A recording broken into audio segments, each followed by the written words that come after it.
Welcome to Lakeside, a media day for Top Tier's Chaos Show, which comes to us from the Brentwood Centre on February the 10th. And the main part of that show, the main part of the show, you could argue, is the reigning and defending English Super Bantamweight champion, Zahid Hussain, who is with me. Zahid, good to see you. This is a rematch you've got yourself against Andre Grant. You boxed in Wakefield last year, and you won that one by unanimous decision. The rematch has come about, though. Just explain to us how that has happened, because I watched the fight today, and it was a good fight, a competitive fight, enjoyable watch, but it wasn't the kind of fight that screamed rematch. Yeah, I agree with you myself. It doesn't scream rematch at all.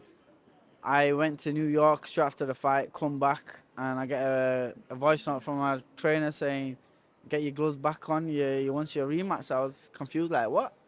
Andre Grant wants me a rematch. For what reason? I want to move forward, like. And he goes, "Look, the board have put it through." So I was like, okay, fair enough. So we'll try getting the rematch on October on TM14 show, and he pulled out of that one of illness. So hopefully he turns up on the 10th of February. He's meant to turn up here, but he's not here yet. So I don't know. It's interesting, these kinds of formulas, though. It often adds a little bit of spice, this, because like you say, you want to move on. You don't really feel that you should have to do this. But yet, as champion, you do have to do it. As you said, he's been delayed today. He's kept you waiting. You know, it just kind of, it frustrates you, I guess. Yeah, I mean, it was, I think, 2 weeks just before the fight where I got called off. I got the phone call straight after a hard training session on a night. I was in my driveway. Got the phone call off the promoter saying Andre Grant's not fighting. So I was like, "What? You're messing around?" He goes, "Nah."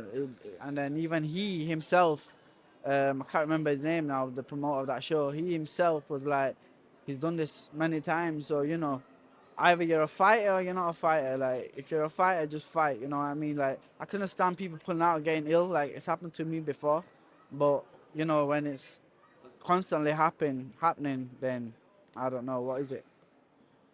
I mean, is it slightly personal for you this now? Nah, it's not personal still. I'm just annoyed. Obviously, previously training for the fight and all that stuff. So, it does take a lot of time out of your family and kids. And I train like a true professional.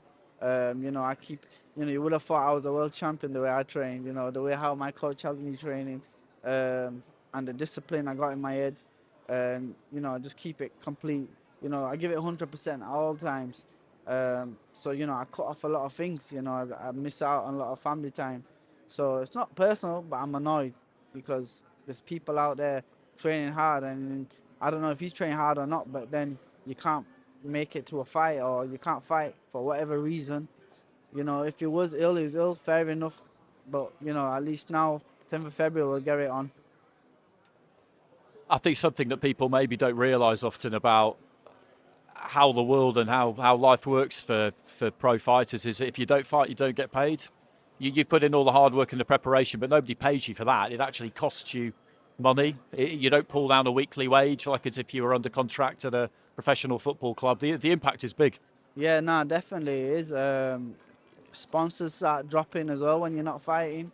And like you say, it costs you money before you get paid. So, and then if you don't fight, it's just only cost you money. So yeah, that was, but that I wasn't too fussed about that. I just wanted to get I just wanted to get a fight out because I just done a full camp, literally a full camp. I'm 32, I ain't getting any younger, so I was frustrated, and I want to move forward because I'm the English champion, so I want to go to the British at least. So hopefully get this one out of the way and straight for the British. Well, that's a solid plan because it's early in the year. If you could get the win and ideally look good doing it, but the win is the most important thing, then obviously the British and European Super Bantamweight champion is Liam Davis. He's boxing on a big platform. He's got a big crowd, a real fortress there in Telford. He himself, like you, will be looking, where can I go? Where can I move next? But you want to get him before that happens. Yeah, well, I've been watching Liam Davis. You know, he's obviously been on TV and stuff. So, very good fighter. Obviously, that's why he's the British champion right now. Um, if he moves forward, I'm guessing it'll be a lot more easier for me to get the British title shot because obviously it'll be vacant. So that leaves two opponents to grab it. If not, then I guess I have to box him. But then before even me having to box him, then there's only one person that could box him because obviously he's the champion. So I don't know how quickly or how it'll work. You know, it's got to go put it through to the board ASAP soon as this fight's done. So we'll see what happens. Well, another fighter who would be in the mix there, of course, is Hopey Price, who you boxed yourself, and I'm sure you'd love to get back in there with him. But to get back to this one, what's kind of interesting about this too is that obviously you're on the left-hand side of the bill because you're the champion, but there's not really a home fighter according to the show. There's no promoter's fighter, but it is in the south, and he is from London, so you know you're away from home.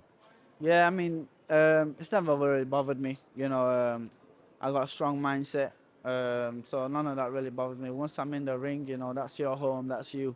So yeah, that's not bothered me. So yeah, that doesn't really matter. You shared 10 rounds with him already, so you'll feel like you know what you're gonna get from him. You boxed Razak Najib in a rematch. You were successful on that occasion.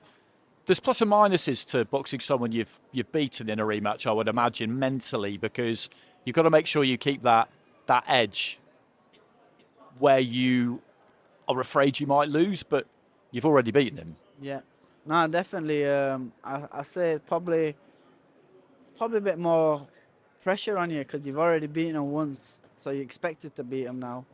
So obviously that little bit of pressure, and if you don't beat him, you know, what's it gonna look like, so and so. So, but yeah, you know, all this stuff about pressure and all that, you know, just you got to knock that out of your head.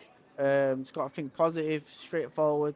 Like for example, Hope he beat me, and it only lasted 2 rounds. Obviously, just got caught with a shot early on, but that's boxing, and that's how I looked at it, and I carried on with my career, and I won the English title. And hopefully now, like I said earlier, we'll get the British after. Okay, so I'm gonna have to ask you for a prediction. Obviously, you're going to predict that you'll win. It's that's a complete given. But are you looking to better what you did last time and look for the stoppage? Oh yeah, 100%. I've said it. I've been saying it whilst I've been training. I've been saying it to myself that I'm gonna knock this guy out. I have to knock him out. And it's not that it's just him because of what's happened or him pulling out of fights. Just I need a knockout. So you know this one is gonna be a knockout definitely. Okay, good to see you. Good luck on the 10th. Yeah, no, thank you.